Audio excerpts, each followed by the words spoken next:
my kitchen. I'm Molly. Today I'm showing you how to make my homemade mashed potatoes from scratch on the stovetop. They are so simple and easy. Let's go make them. My hope is that this video recipe tutorial will help you make mashed potatoes at home for the holidays or for any upcoming meals you have rather than buying store-bought or the pre-made. It is so simple. It reduces all of the additives and all the junk put in all those pre-made versions. You are going to love them, and it only takes about 25 minutes. So let's get started. I'll show you how easy it is. To get started, you will either need 4 large russet potatoes or 5 small ones. I'm going with 5 small ones today. You will want to rinse and dry these off. Just rinse them with some water to get the dirt off, and then grab a cutting board, some kind of knife. I like to use a chef's knife. You could use a smaller paring knife, and a peeler. Okay, so to get started, we're going to peel our potatoes. You can do this with a knife if you prefer, but a peeler works much quicker. Once your potatoes are peeled, we will now dice them all up into medium-sized chunks. So you want to try to get them to be about the same size so they cook evenly. So just don't have like really big ones and really small ones if you can. So what I like to do is I slice each potato into little circles about an inch thick, and then I'll slice each one into 4. So I'll show you. So they make little cubes like this. Here, I'll bring it closer. So this is about the size that I do for all of them.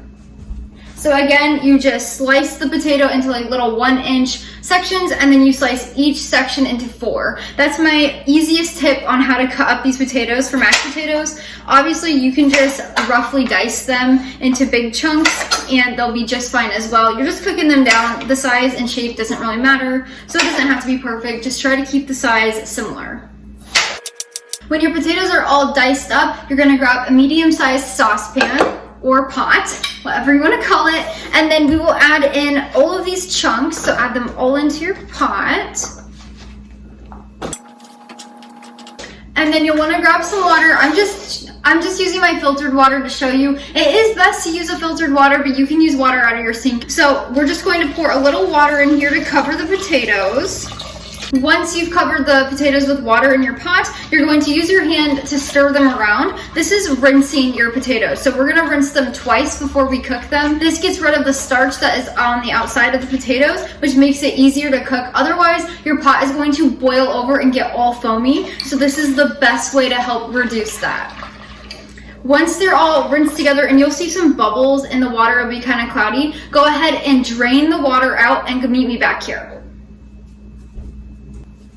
You can use your hand to drain them and just kind of like hold the potatoes in, or you can use a lid. You can also dump them into a strainer, and that's a much easier way to strain your potatoes. Up to you, but then we are going to rinse them again. So just one more time, cover them with water.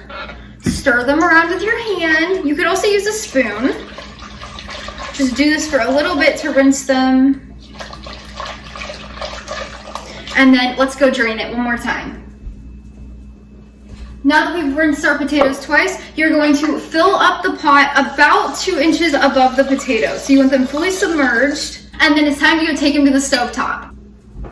So we're gonna place our pot on the stovetop, and we're going to put it on high heat because we're gonna bring this to a boil. While we're waiting for this to boil, make sure you leave the lid off. Once everything comes to a boil, you'll see steam, as you can see here, and it will be bubbling. You're gonna add a lid on top, and then turn the temperature down to a low medium and put 15 minutes on the timer. Now we'll just let it cook for those 15 minutes.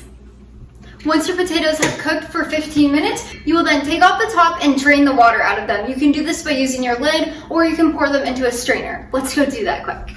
Once you've drained your potatoes, you will then dump them into a bowl.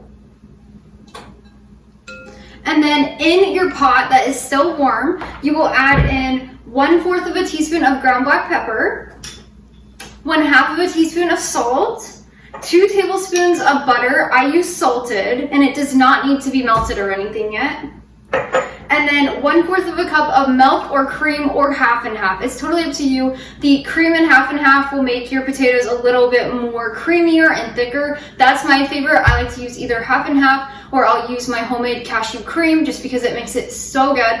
But you can use regular milk as well. Once you put everything into your pot, you can put it back on the stovetop and warm this over medium heat for about 2 minutes until all of the butter is melted. So So we're just gonna let that go. While I'm melting the butter and warming this over medium heat, I like to stir it continually just to make sure it's not going to boil the milk or scorch anything. Once your butter cream mixture is melted, you'll pour it all into the bowl. And then you can grab a potato masher or an electric handheld mixer. Either one will be fine, but make sure we plug it in first. And then we are going to mix this together with the beater attachments on a medium speed for about a minute until there's no more chunks of the potato.